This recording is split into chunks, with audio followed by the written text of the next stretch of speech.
De retour pour la deuxième partie, toujours avec Charles Robin, toujours sur la gauche du capital, l'itinéraire d'un gauchiste repenti, mais tout ça, ça s'entrecroise un peu.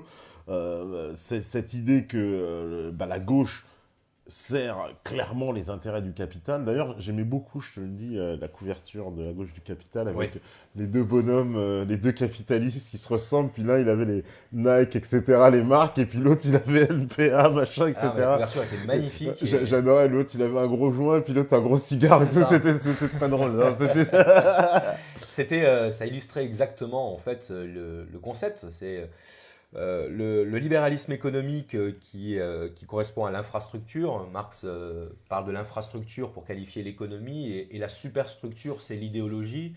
Et si on admet que c'est l'économie qui détermine l'idéologie, donc c'est le libéralisme économique qui tient sous sa coupe le libéralisme culturel. Donc il y en a un qui travaille pour l'autre. Ouais.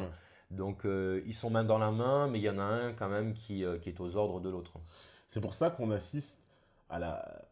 Là, on est dans la phase, pour moi, où on attaque l'identité de face profondément. On a vu un Macron, par exemple, qui a une phrase, moi, qui m'a beaucoup interpellé. Il a dit, il n'y a pas de culture française. Oui. Ça n'existe pas. Il n'y a pas de culture française. Il y a de la culture en France et elle est diverse. Ce qui est un peu, d'ailleurs, très bizarre quand on s'intéresse philosophiquement deux points. Parce que il réussit à identifier des cultures diverses, mais il n'y a pas de culture Oui, française. c'est Mais ça. les cultures qui sont diverses, comment on les identifie? Enfin bon. Oui, voilà, exactement. Non, mais Non, mais là, tu vois, ben, justement, la réaction qu'on a, en fait, c'est la seule réaction qu'on puisse avoir, c'est-à-dire que c'est absurde. Enfin, quand je dis c'est absurde, on peut toujours trouver un sens. Hein. Moi, j'aime pas quand les gens disent ça n'a aucun sens, puisqu'il y a toujours un sens, mais ça dépend toujours du point de vue duquel on parle. Et le point de vue ici de Macron, en l'occurrence, mais c'est un exemple Oui, parmi d'autres. c'est Hein. vrai, exactement. Bah, C'est pour ça. c'est lui, Je mais l'ai pris parce qu'il est frais, voilà. il était choquant, mais il n'est pas le seul. Ouais. Il y a des tas d'exemples. Ouais.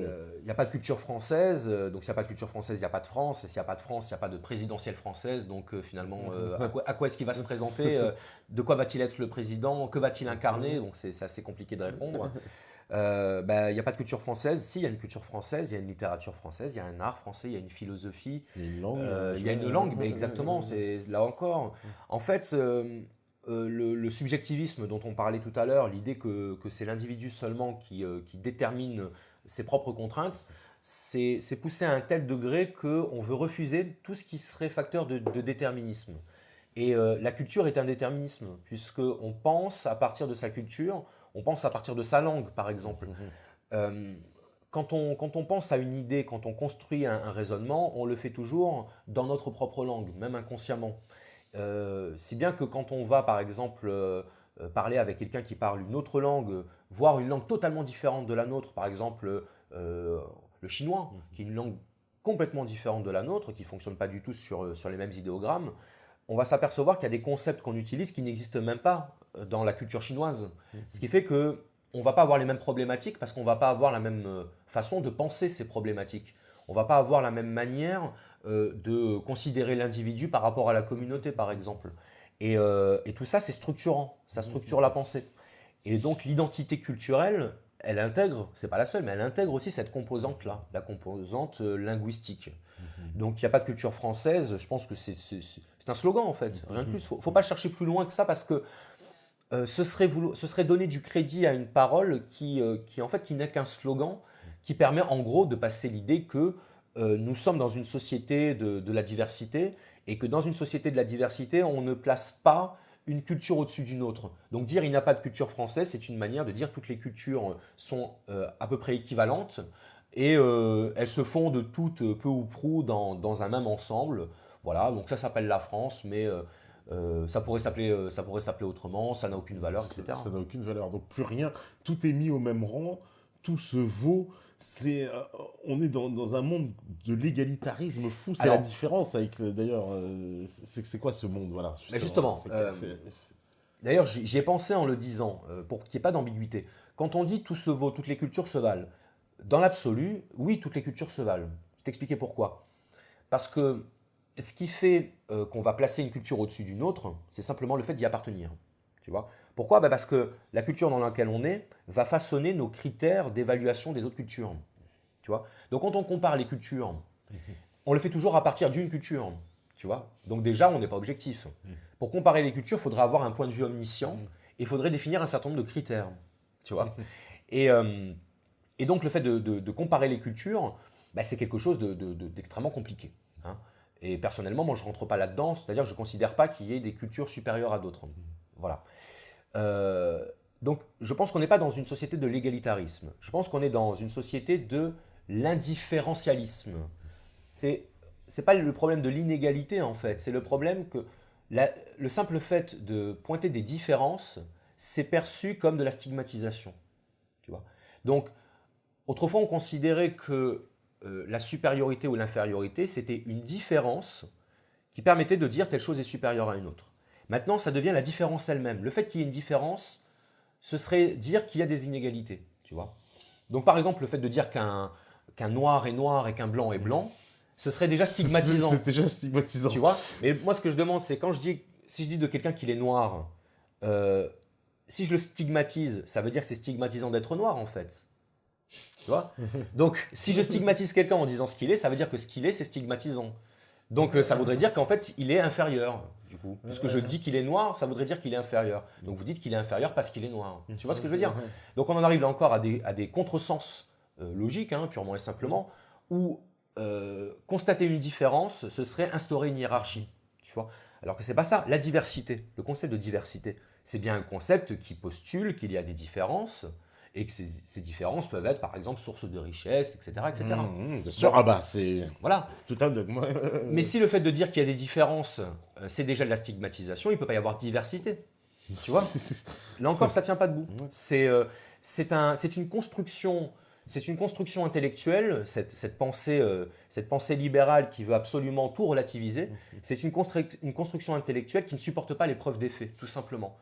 Puisque là encore, c'est du discours, mais dans les faits, on n'applique pas ce discours-là. Dans les faits, on voit les différences. Tu vois, s'il n'y a pas de différence, quelqu'un qui est en fauteuil roulant, je ne vois pas pourquoi je lui laisserai ma place à la caisse, puisqu'il n'y a pas de différence. Il n'y a pas de différence. Ben voilà, tu vois, donc ça tient pas debout là encore. Ouais. Ça tient pas debout. Ça va à l'encontre du bon sens. Ce sont les mêmes qui d'ailleurs disent que le bon sens c'est une notion très abstraite, on ne sait pas trop ce que ça veut dire. C'est dangereux de s'appuyer sur le bon sens parce que c'est pas scientifique le bon sens, tu comprends?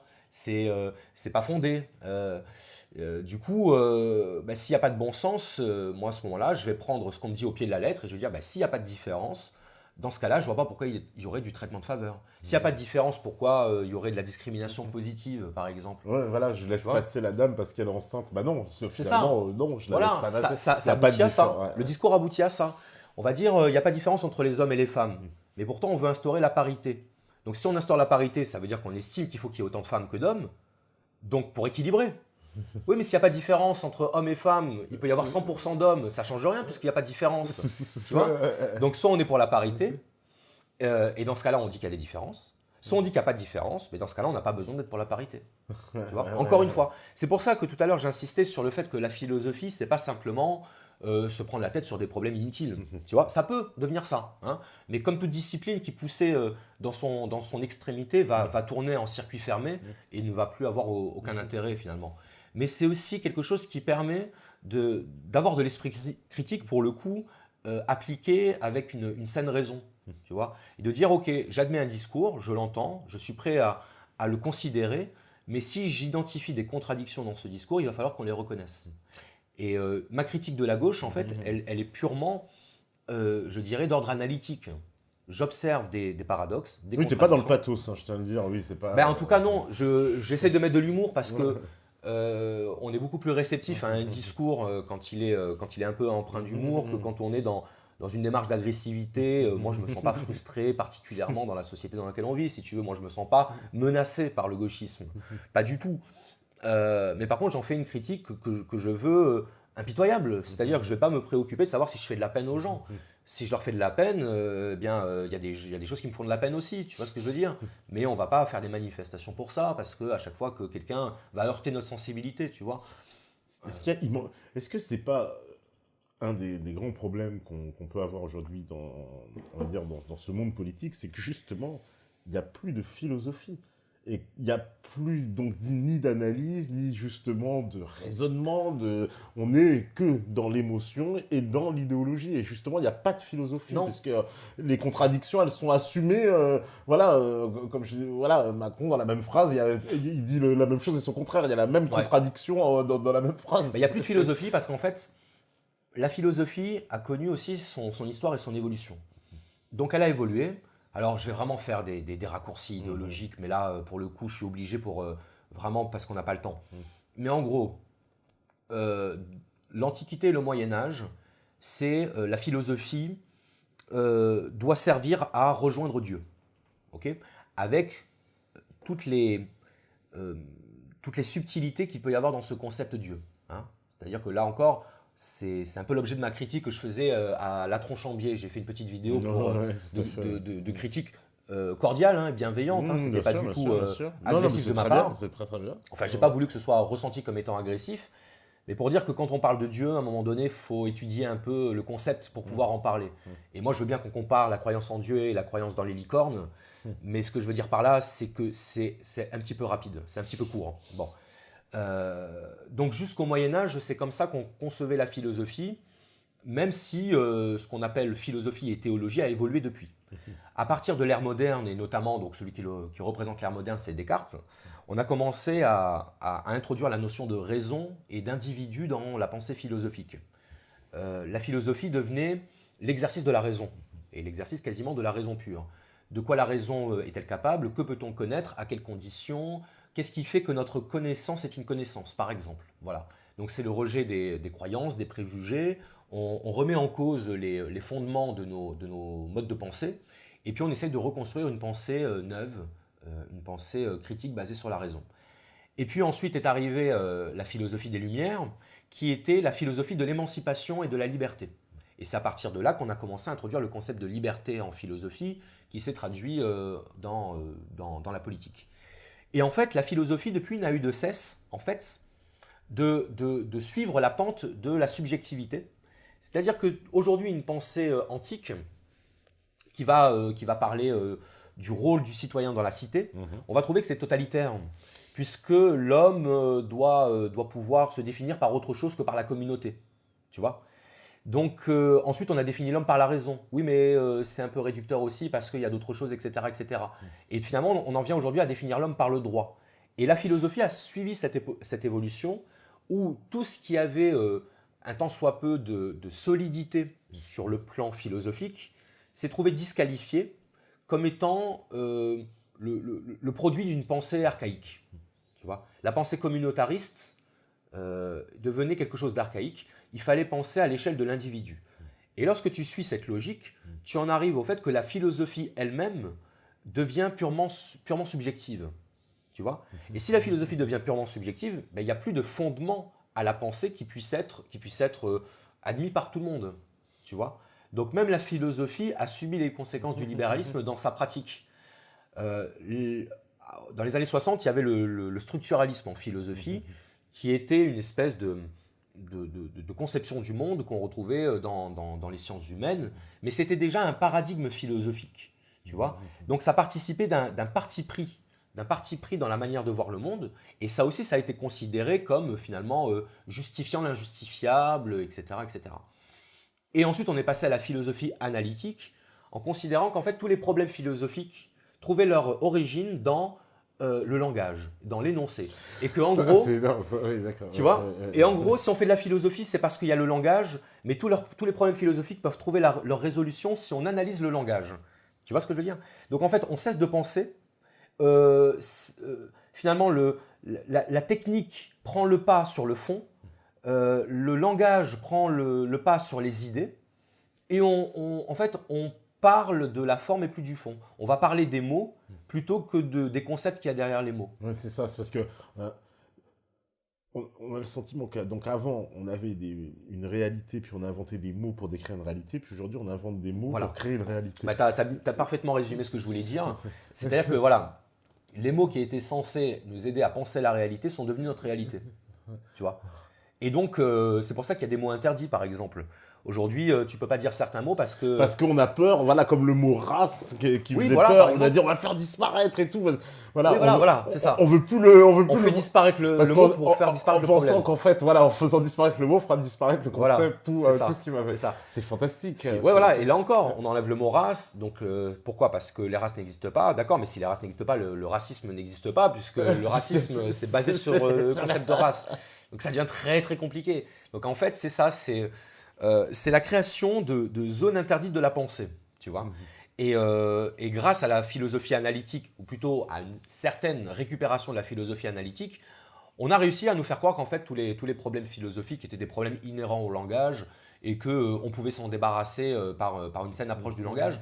Donc en fait, il y a plus de concept philosophique aujourd'hui, il n'y a pas un courant philosophique prédominant aujourd'hui par exemple, tu vois. C'est-à-dire qu'aujourd'hui, on est quand même à une période, alors certains me diront sans doute, oui, mais c'est parce qu'on n'a pas le recul. C'est pas faux. J'admets l'argument. Mais ce que je veux dire, c'est que dans l'histoire, on a quand même des mouvements culturels, qui soient philosophiques, artistiques ou littéraires, qui sont assez marqués. Je veux dire, on est passé à chaque fois d'un mouvement à un autre et on savait à quel mouvement on appartenait. Et aujourd'hui, le seul nom qu'on donne pour qualifier notre époque, c'est la postmodernité. Donc en fait, on est obligé de définir notre époque par ce qu'elle n'est pas. Elle est postmoderne, elle est après la modernité, mais elle n'a pas d'identité en tant que telle. Voilà. On retrouve beaucoup ça d'ailleurs dans le nouveau roman en littérature, je ne sais pas si tu connais un petit peu. Dans le nouveau roman, on commence à considérer que la littérature n'est plus là pour raconter une histoire, l'histoire devient l'écriture elle-même. Donc en fait, la formule, c'est un chiasme un petit peu, voilà, qui consiste à dire c'est plus l'écriture d'une aventure, c'est l'aventure de l'écriture.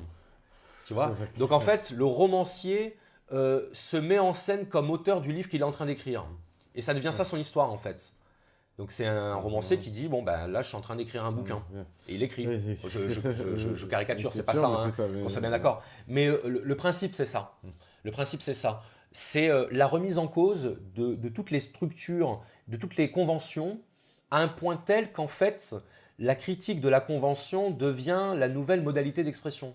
Mais il n'y a rien derrière, tu vois. C'est on pourrait employer le mot un peu galvaudé de nihilisme. C'est plus rien n'a de valeur en soi, si tu préfères. Plus rien n'a de valeur en soi. Donc à partir de là, s'il n'y a plus rien qui n'a de valeur, soit on instaure de nouvelles valeurs, ou soit on vit sans valeur, tu vois. En art, ça peut donner lieu à des choses très intéressantes, mais ça peut aussi donner lieu à des choses assez déconcertantes. Alors là, je vais te donner un exemple que j'ai découvert il y a quelques mois. Alors les métanotes retrouveront la référence, ils nous diront. Donc c'est un homme qui a fait une performance artistique. En fait, il a fait un concert au piano. Et en fait, pendant 30 minutes, il est derrière son piano, mais il ne joue pas. Et en fait, on a droit donc à 30 minutes de silence. Voilà. Alors là, bon, moi je paye ma place pour voir ça, j'ai envie d'être remboursé, tu vois. Je me dis, je suis venu voir un musicien et pas quelqu'un qui allait rester derrière un piano. Mais en fait, tu comprends, cette performance, c'était nous faire comprendre que le silence n'existe pas. Puisque quand il y a du silence, il y a des micro-sons qu'on n'entend pas, auxquels l'oreille n'est pas sensible, et qu'on ne peut entendre, qu'on ne peut percevoir que quand il y a un silence total. Tu vois? Et donc ça, c'est une mise en scène, si tu veux, c'est un peu un contre-pied de la performance artistique où eh bien, l'artiste ne va rien produire, mais il va être le relais d'une réalité supérieure, etc. Bon. Là, on est dans l'art conceptuel. C'est-à-dire qu'on ne va plus chercher à toucher la personne, à faire naître le sentiment du beau, à exprimer l'absolu, à cristalliser l'absolu dans une forme sensible. Tu vois, c'était ça la définition de l'art jusqu'au 19e siècle, tu vois. On est dans l'art comme interrogation conceptuelle du monde, tu vois. Donc on ne propose rien. En fait, on est dans la mise en scène du vide, tu vois. Et la mise en scène du vide, je trouve que ça correspond assez bien à l'époque. Ouais, oui, ça correspond parfaitement à l'époque. Toi, est-ce qu'il y a des gens comme... alors, tu en parles en plus des Sartre, des Bourdieu, des Foucault, ces gens-là, ils ont influé vers ça. Ils nous ont, par exemple, Sartre avec son existentialisme, sa façon de se... en plus, bon, je suis comme beaucoup, moi j'ai étudié Sartre aussi, évidemment. Hein, l'enfer, c'est les autres. Est-ce que ces gens-là, ils ont poussé à ça, ils nous ont poussé un peu vers justement cet individualisme fou, quoi. Alors oui et non, parce qu'en fait, bon, des fois, je cite ces auteurs et puis j'essaye de montrer en quoi leur idéologie, pas inconsciente, je dirais, mais peut-être sous-jacente, a pu, à un moment donné, participer à cette logique libérale de l'atomisation totale et du relativisme absolu.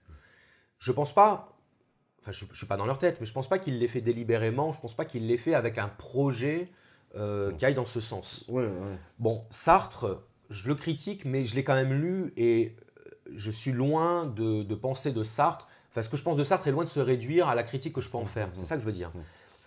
Ce que dit Sartre sur la liberté, je trouve ça très très intéressant sur le plan philosophique. C'est très stimulant.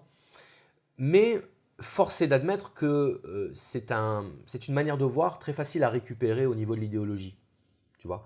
Alors l'existentialisme en 2 mots, c'est l'idée que l'être humain, lorsqu'il naît, il n'est pas défini, il n'a pas d'identité. Et son identité, c'est l'identité qui va se construire. Donc c'est la philosophie du choix individuel. Et du coup, c'est l'idée du refus de tout déterminisme.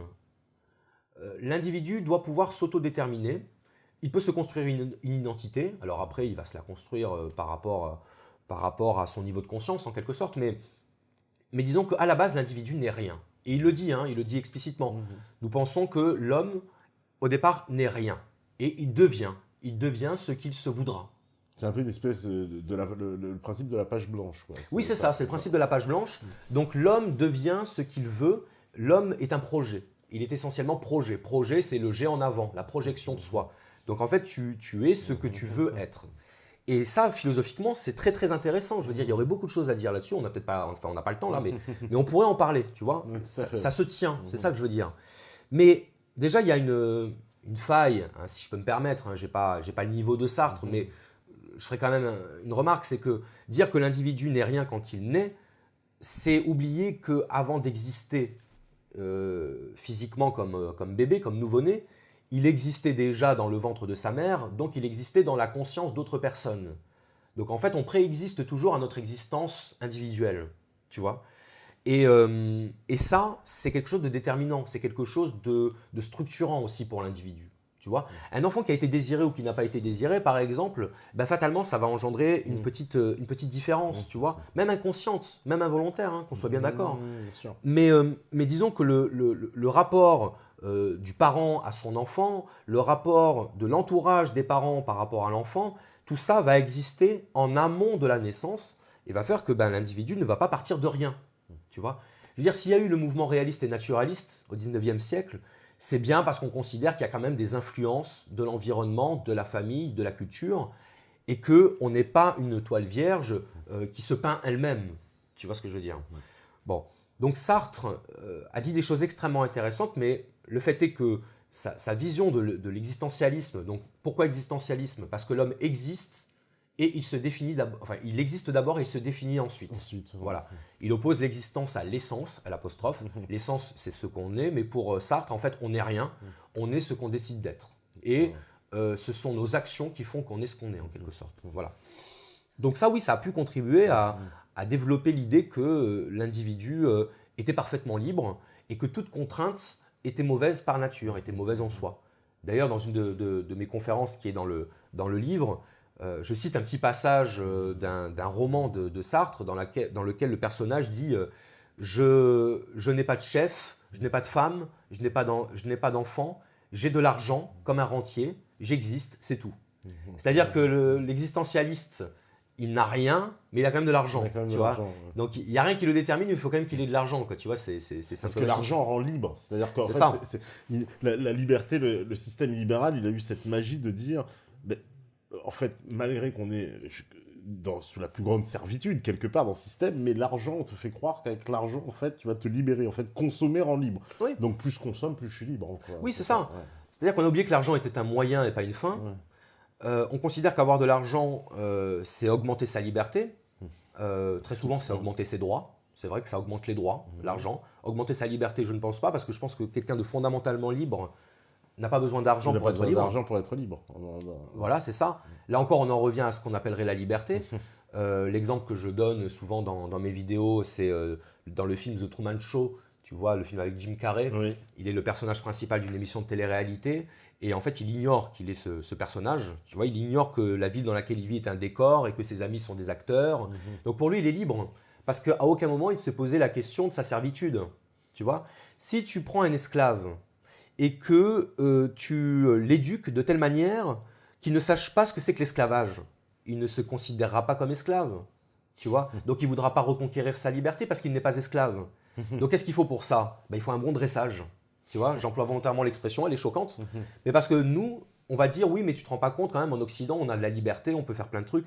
Oui, effectivement, c'est vrai, je reconnais. Et je pense même que je préfère ma situation en France aujourd'hui qu'une situation dans un autre pays où les droits sont limités. Certes, mais ça n'invalide pas pour autant l'idée que ce à quoi je tiens dans ma société, c'est une forme d'aliénation aussi.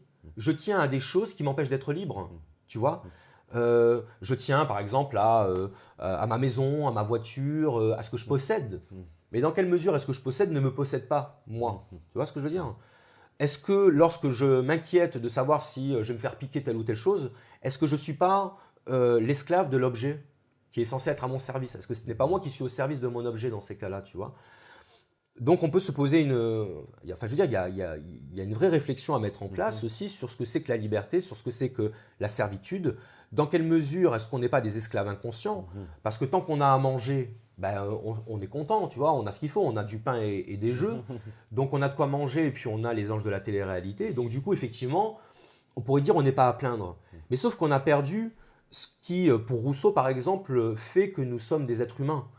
C'est-à-dire cette capacité de dignité et de droiture, tu vois. Aujourd'hui, toutes les valeurs comme la dignité et la droiture sont un peu disqualifiées. On les cantonne justement à des valeurs de droite, par exemple, quoi, tu vois. Et on ne s'aperçoit pas que, en fait, ce sont des notions, des valeurs qui sont impliquées dans l'idée même de liberté, tu vois. C'est ce qui fait que, par exemple, on ne va pas accepter un métier dégradant pour le salaire, tu vois. Parce qu'à un moment donné, on va se dire, ça va contre ce qui correspond à ma conception de la dignité. Tu vois ce que je veux dire? C'est ce qui fait que, par exemple, on ne va pas baisser les yeux devant son patron. Ça a l'air con, tu vois, quand je le dis, parce que ça fait cliché. Mais combien de personnes vivent exactement cette situation? Ils se font pourrir la gueule par leur patron et ils n'osent pas lui répondre parce qu'ils savent très bien que s'ils lui répondent, ils peuvent se faire virer. Est-ce que ça, c'est être libre? Alors oui, effectivement, tu peux t'acheter ton iPhone et puis tu as ton écran plat à la maison. Mais est-ce que tu es libre au quotidien? Est-ce que tu es libre? Est-ce que tu as la tête haute quand tu sors de chez toi? Est-ce que tu dors paisiblement, par exemple, tu vois? Moi, je dors très paisiblement parce que je n'ai pas de problème de conscience, je n'ai pas le sentiment de faire le contraire de ce que je dois faire. Tu vois ce que je veux dire? Le simple fait, par exemple, que j'ai sorti mes bouquins alors que j'avais un poste de vacataire à l'université, je veux dire, j'aurais pu profiter de ma situation et puis mettre de côté un petit peu tout ça, les idées, la politique. Oui, c'est ça. En plus, si tu t'avais mis de côté, comme ça, tu te faisais ta petite place, Voilà. tu allais lire à la fac. Puis... C'est ça. Et quelque part, même j'ai des amis qui m'ont dit à l'époque, mais t'aurais dû y réfléchir, t'aurais peut-être dû faire attention, etc. etc. J'écoutais ce qu'on me disait, mais ça n'a jamais fait sens chez moi parce que je me disais, non, mais je peux pas me lever tous les matins en me disant que je fais quelque chose qui va à l'encontre de ce que j'estime droit, de ce que j'estime juste, même de ce que j'estime beau quelque part. Puisque, en dernière instance, selon moi, la philosophie, la pensée, la politique, tout ça, c'est une question esthétique. C'est un peu le panache chez Cyrano de Bergerac, tu vois. Ce qui compte, c'est la beauté du geste. C'est pas tellement le succès, c'est pas ça qui compte. Ce qui compte, c'est de pouvoir être fier de ce qu'on a accompli parce qu'il y a la beauté du geste. Moi, quand je me suis fait interpeller pendant ma conférence parce que j'étais l'affreux soralien qui était validé par l'université, j'étais presque content que ça m'arrive parce que pour moi, c'était un truc un peu rock'n'roll qui se passait, tu vois, qui confirmait que, effectivement, j'avais fait le choix de cette indépendance. J'en payais les conséquences, mais je trouvais ça normal de payer les conséquences de mon choix, quelque part, tu vois. Le contraire m'aurait dérangé d'une certaine manière, tu vois. J'aurais dit, j'ai peut-être fait quelque chose de mal, là, tu vois, pour le coup. Mais être rejeté par les personnes que tu combats ou que tu critiques, parce que moi, dans l'absolu, je ne combats pas les gens, tu vois. Je fais ce que j'ai à faire, c'est tout. Et bah, je trouve que c'est plutôt une petite médaille, ouais. Oui, parce que tu racontes cet épisode-là, tu te fais un peu interpeller. Moi, il y a un autre aussi. Alors, il y a un passage qui est absolument incroyable où tu racontes voilà. Alors, je vais lire, hein, comme ça fera un peu de lecture en plus D'accord. pour le public. Alors, Scott, de son prénom d'origine Jessica, voulait être un homme depuis son plus jeune âge, tout comme son compagnon Thomas, né Laura. Tous deux ont donc réalisé plusieurs opérations afin de changer de sexe. Scott a subi une mammectomie tandis qu'une hystérectomie a été pratiquée sur Thomas. Tous deux ont pris des hormones masculines. Les deux hommes sont mariés légalement car malgré leurs différentes opérations chirurgicales, Thomas a gardé son certificat de naissance féminin. Ils vivent avec 2 enfants que Thomas a eus d'une précédente union. Malgré sa mammectomie, Scott a conservé ses organes reproducteurs féminins. C'est pourquoi il a pu se faire inséminer artificiellement grâce au sperme de l'un de ses amis et ainsi tomber enceinte comme n'importe quelle femme. Cela ne pose aucun problème pour le couple qui déclare « Nous savons que des gens vont nous critiquer, mais nous sommes vraiment heureux et nous n'éprouvons pas de honte. » Alors, je vais quand même montrer la photo parce que, Ouais. parce que quand j'ai lu ça tout à l'heure, un ami croyait que je rigolais. Je lui dis que c'était du troll et que je lui dis mais non, non, non, Ah non. non, non, vérifié. Non, vous pouvez aller regarder, voilà, vous pouvez aller vérifier. Donc, non, mais c'est. Mais moi, à la limite, tu sais ce qui me choque là-dedans? Ouais. Je vais te dire, franchement, ce qui me choque, c'est que ces deux pauvres personnes ont servi en réalité d'icône médiatique pour un phénomène qui, à mon avis, les a complètement dépassés. Parce que je pense que ces deux personnes, bon, je ne dis pas si c'est homme ou femme, parce que du coup, je veux surtout pas prendre de risques. Là, on comprend plus. Oui, Mais ce que je veux dire, c'est que moi, ça me dérange pas, déjà, à titre personnel, ça me choque pas. Mais ce qui me choque, c'est qu'on va prendre ces personnes-là et qu'on va les brandir en symbole de la liberté moderne, tu vois. On va les exposer médiatiquement, alors que je pense que quand on fait un enfant, on n'a pas spécialement envie qu'il y ait des caméras qui viennent s'occuper de notre vie privée. Et surtout, c'est la démonstration qu'aujourd'hui, en fait, en termes de repères, ça devient très compliqué. En termes de repères identitaires. Puisque là, c'est un archétype, cet exemple. Oui, voilà, c'est parce que. Voilà, mais parce qu'il illustre bien, quand Voilà, même. il illustre bien. Il illustre parfaitement un peu Ouais. tout ce que tu expliques sur c'est justement ce droit individuel poussé à l'extrême, qu'on n'est plus soi-même, on s'invente, je veux être Voilà. un homme, je veux être une s'invente. femme parce que j'ai décidé, donc je vais pouvoir. Et la technologie, elle joue un rôle aussi parce qu'elle nous permet de faire beaucoup Bien de sûr. choses. Donc du coup, elle ouvre aussi un Oui. champ de possibilités. Oui.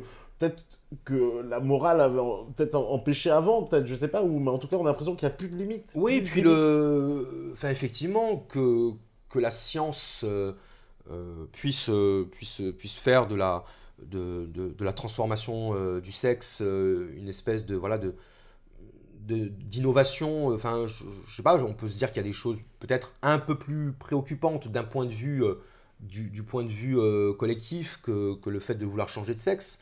Même si, bon, bah, le fait que ce soit possible, bon, il n'y a pas de problème. Il y a de la technique, les gens profitent de la technique qu'on met à leur disposition, évidemment. Et ce que je veux dire, c'est que ça met bien en scène le fait que les repères identitaires, ou plutôt les normes identitaires telles qu'elles existent, sont contredites au nom de la liberté. Qu'est-ce qui est contredit au nom de la liberté? Ce sont les normes naturelles. Tu vois? Alors, si les gens trouvent que le mot naturel n'est pas adapté, parce que qu'est-ce qui est naturel, qu'est-ce qui ne l'est pas, Ah bah, on me l'a déjà dit. Voilà. La nature, on ne sait pas ce qui décide Voilà. de la nature. Ben, D'accord. on peut toujours dire, par exemple, la différence entre la nature et la culture. Eh bien, moi, j'hésite pas à dire que la nature de l'homme, c'est d'être un être culturel. Donc, il est naturellement culturel. Tu vois? Donc, il n'y a pas une opposition entre la nature et la culture, il y a une articulation, puisque la culture va se construire toujours sur la nature, puisque la culture, c'est la transformation du monde. Tu vois? Donc, forcément, il faut qu'il y ait la nature.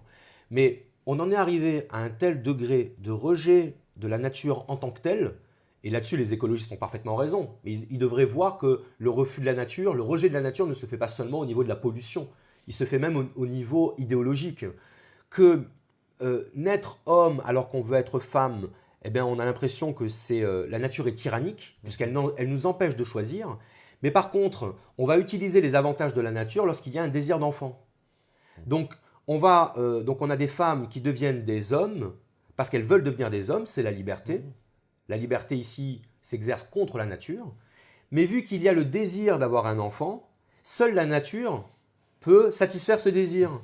Donc là, on va revenir à cette nature, on va trouver que la nature c'est bien, parce qu'elle permet de satisfaire un désir. Donc la nature c'est bien quand ça permet de satisfaire nos désirs. D'accord. Voilà. C'est ça que ça illustre en quelque sorte. Tu vois, on choisit quand la nature ça nous arrange et quand ça nous arrange pas. En plus, c'est marrant, tu donnes l'exemple des vers, mais en plus, les vers qui sont complètement, justement, sur cette question de la nature, mais ils sont complètement, par contre, libérés sur le plan des valeurs et sur le plan économique, quoi. En plus, c'est...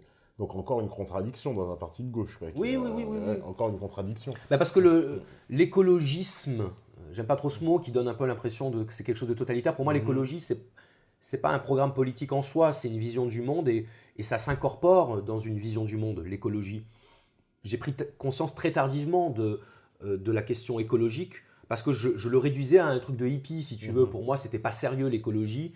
Et en fait, je me suis rendu compte après coup, grâce au mouvement de la décroissance, qu'en fait, c'était un aspect, c'était une facette de la problématique libérale, puisque le marché construit sur la destruction de la nature.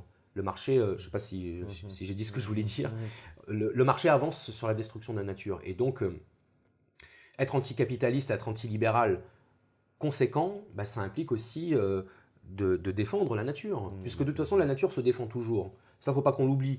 On a beau se croire et se prendre pour les maîtres de la nature réagit. Moi, je trouve ça intéressant, des fois, plutôt que d'observer les gens, j'observe la nature et je vois comment elle se comporte. Et en hiver, les feuilles tombent. Tu vois, mais elles pleurent pas parce qu'elles tombent, parce qu'elles savent qu'elles vont repousser, quoi. Et ça, il y a personne qui pourra l'empêcher, tu vois. Aujourd'hui, on est un petit peu dans l'idée que, bon, ben, si quelque chose nous dérange, on l'arrête. On se pose pas la question de savoir si ça va pas ressurgir d'une autre façon, tu vois, d'une façon ou d'une autre. Donc, on devrait peut-être prendre un petit peu en compte ce que nous dit la nature et la prendre un peu plus. Alors, je vais pas dire comme modèle, mais comme source d'inspiration, en tout cas. Source d'inspiration, parce que là, on est donc dans un cycle où... Voilà, cette nature, on veut la faire disparaître. La théorie du genre, c'est quand même un grand morceau de ça. C'est-à-dire qu'on influe ça. Parce que là où c'est quand même assez vicieux, c'est qu'on l'apprend à l'école. C'est auprès des jeunes. C'est-à-dire au moment où quand même, il y a une construction qui est en train de se faire. C'est-à-dire que pour moi, c'est comme si on mettait le trouble, on sème de la confusion, là où il n'y en avait pas jusqu'à présent. Parce que pour le moment, les choses étaient assez claires. Il y avait des filles, des garçons. Quand on disait, voilà, t'es un garçon ou t'es une fille, mais tu le sais très vite, incroyablement, on l'a tous su très vite. mais je veux dire, ça se posait pas la question, alors que le fait, en fait, de poser la question, c'est de mettre un doute déjà. C'est-à-dire, si je suis un petit garçon qui me dit, mais est-ce que t'es vraiment un petit garçon? Bah, déjà, il y a un doute qui va dans mon esprit, parce qu'on me pose la question, c'est que ça veut dire qu'il y a quelque chose... L'enfant est philosophe aussi. Oui, finalement, sûr, complètement. Mais je vais se dire, mais attends, si on me pose la question, c'est que c'est pas sûr, en fait. Alors peut-être bien que je suis un garçon, mais est-ce que je suis un garçon? Qu'est-ce qui fait de moi un garçon? Alors après, tu vas dire, bah oui, mais je sais pas, j'ai une mistouquette, je suis un garçon. Ah non, ça veut pas dire que t'es un garçon. Voilà, c'est ça. Alors c'est encore plus suspect. Ah donc, d'accord, donc c'est pas la mistouquette. Donc, enfin, j'imagine, l'enfant, il est complètement déstabilisé. Parce que si tu réduis l'identité sexuelle à un paramètre biologique qui est, on va dire, la forme du sexe, parce qu'on oublie presque que derrière la forme du sexe, il y a une fonction quand même, la reproduction, je veux dire. Enfin, on peut dire que si le but de l'espèce humaine, c'est de se perpétuer, c'est quand même assez bien fichu, l'histoire, tu vois, ça s'emboîte correctement, tu vois, je veux dire, ça fonctionne, on va dire, c'est viable. Alors on va dire, oui, mais ces normes-là sont des normes sociales. On va te dire que le sexe, c'est une identité... construite socialement. Construction sociale. D'accord. Mais si c'est une construction sociale, dans ce cas-là, ben, ça veut dire que des hommes entre eux peuvent se reproduire, des femmes entre elles peuvent se reproduire. Ça ne marche pas. Donc dans ce cas-là, on va dire, bon, alors ok, c'est pas une construction sociale, mais c'est quelque chose qui empêche l'être humain de s'émanciper, puisque c'est un cadre normatif. Donc c'est la nature qui devient totalitaire en fait. C'est presque un peu la nature totalitaire, parce que la nature ne peut pas changer par définition, par nature. Par nature, voilà, exactement. C'est ça. Donc si la nature est totalitaire, dans ce cas-là, eh bien, il faut renverser le totalitarisme naturel. Et donc ça passe par la technique, puisque la technique, c'est ce qui va permettre à l'homme de s'affranchir des déterminations de la nature. Et donc on en arrive, là encore, à des incohérences où au nom de la liberté, au nom du droit, par exemple, au nom du droit pour un couple de changer de sexe, etc., ou de recourir à la procréation médicalement assistée, etc., etc., eh bien, on va manipuler la vie sur le plan technique. Tu vois, on va utiliser la technique, la technologie pour manipuler le vivant. Donc, en fait, on va remplacer la nature. Donc, on remplace le totalitarisme de la nature par finalement notre vision personnelle de ce que doit être la nature. Tu vois. Donc, bon, il y en a qui disent que c'est une manière pour l'homme de se prendre pour Dieu, d'une certaine manière. Mais c'est l'hubris de Platon, c'est l'illimitation comme norme de vie. On ne sait pas à quel moment on a le droit de manipuler la nature et à quel moment il faut s'arrêter. Alors là-dessus, moi j'ai peut-être une vision très à l'ancienne, tu vois, mais quand j'observe la nature, je me dis la nature met à notre disposition des ressources vitales. Alors certains diront la nature est bien faite, et il y en a qui diront non, c'est parce qu'on existe qu'on pense que la nature est bien faite, parce que ça s'emboîte parfaitement à ce qu'on est. Un petit débat là pour les trolls qui pourront s'amuser à discuter de ça. Le fait est que la nature nous apporte de quoi subvenir à nos besoins, de quoi subsister, que la nature peut se montrer hostile, donc il faut s'en protéger. Donc c'est pour ça que l'homme a inventé le travail et la technique pour se protéger de l'hostilité de la nature, le froid, les intempéries, etc. Voilà. Ouais. Mais il n'empêche que si à un moment donné on veut prendre la place de la nature, il va falloir l'assumer. Tu vois. Et si par exemple il y a un grand cataclysme naturel qui se produit, j'aimerais savoir ce que ceux qui manipulent la nature ont prévu pour survivre à ce grand cataclysme. Par exemple, c'est un exemple. On a un petit peu tendance à vouloir jouer avec des forces qui nous dépassent un petit peu. Tu vois. Et c'est souvent, ça c'est très typique d'une époque où on progresse assez pour se rendre compte de notre supériorité, mais on n'a pas atteint la sagesse qui va avec ce pouvoir. On a le pouvoir sans la sagesse, d'une certaine manière, et ce pouvoir, on l'utilise comme des enfants à qui tu donnerais un jouet d'une grande valeur, tu vois, qui a été fabriqué à la main, tu vois, et puis qui le balancerait contre le mur pour s'amuser, tu vois. On ne sait pas avec quoi on joue, et je pense tôt ou tard, ça va nous retomber dessus. Alors, je dis pas, attention, que le fait que les gens changent de sexe va provoquer un cataclysme naturel. Je précise, c'est pas l'idée, c'est pas ça que je suis en train de dire. Je suis en train de dire que là encore, on est dans une logique.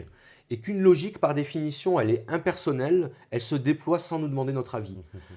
On a commencé par manipuler le vivant dans les années 50-60. Alors ça a commencé avec la contraception, puis ensuite ça a été l'interruption volontaire de grossesse, puis ensuite ça a été les recherches sur l'embryon, la fécondation in vitro.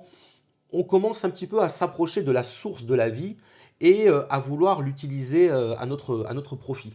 Tu vois. Et tout ça pour satisfaire les droits individuels. Tu vois.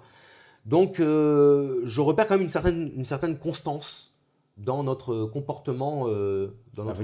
Avec tout le marché qui se profile avec. Un peu comme sur le transhumanisme. Bon, j'espère qu'on pourra la faire, cette émission sur le transhumanisme. Mais c'est un peu ça derrière. Oui, c'est ça. On va arriver donc à modification. On va aller toucher au logiciel même de l'être humain pour... c'est ça. C'est-à-dire, on pourrait admettre une science de la manipulation du vivant qui s'exercerait au profit de l'humanité de manière gratuite et désintéressée. Parce qu'aujourd'hui, on est en mesure, par exemple, de nourrir la planète. Tu vois, de nourrir la planète entière. Et ça, c'est une bonne chose. Et pourtant, dans les faits, il y a encore des gens qui meurent de faim. Tu vois. Alors en France, il n'y en a pas énormément, mais dans le monde, il y a beaucoup de gens qui meurent encore de faim. On n'a pas résolu ça. La question, c'est de savoir si on traite les problèmes dans l'ordre. Tu vois, l'homme a inventé la culture à partir du moment où il avait géré la problématique de la survie. Tu vois, l'homme a maîtrisé le feu. Grâce au feu, il pouvait survivre. Il pouvait lutter contre la nature à peu près à armes égales. Il pouvait lutter contre les autres animaux. Tu sais, c'est le mythe de Prométhée. Épiméthée a dispersé les spécificités entre les animaux, il a donné la vitesse à certains, la force à d'autres, et puis l'homme à la fin il lui restait plus rien, il était à poil et il n'avait rien. Donc Prométhée il a été piquer le feu aux dieux, il a donné à l'homme en disant voilà ce sera votre pouvoir, ça représente à la fois le pouvoir technique, le feu, je veux dire c'est la base de la technique, et puis c'est aussi symboliquement ça représente l'intelligence, c'est la flamme de l'esprit, tu vois.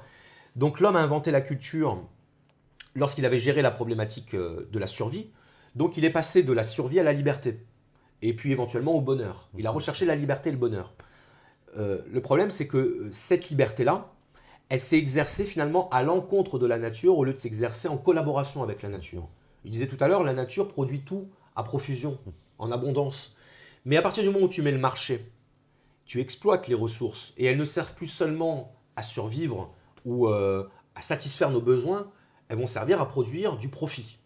Donc au lieu de cueillir le fruit sur l'arbre pour te nourrir, tu vas cueillir tous les fruits de tous les arbres pour les vendre. Pour les vendre. Voilà. Et dans ce cas-là, qu'est-ce que tu vas faire? Tu vas créer du stock. Et donc si tu crées du stock, eh ben, tu es obligé de créer un système économique donc, où il y aura les producteurs, les consommateurs et les intermédiaires, qui seront disons les vendeurs. Et à partir de là, tu crées l'économie, et donc tu crées un système structuré sur un déséquilibre, puisqu'on va exploiter plus que ce qu'il faut pour satisfaire les besoins. Et c'est à partir de ce moment-là que l'homme prend le pas sur la nature, et que non seulement il s'en est émancipé, mais il se montre d'une ingratitude totale avec elle. On va faire la deuxième pause, parce que je vois, il est l'heure.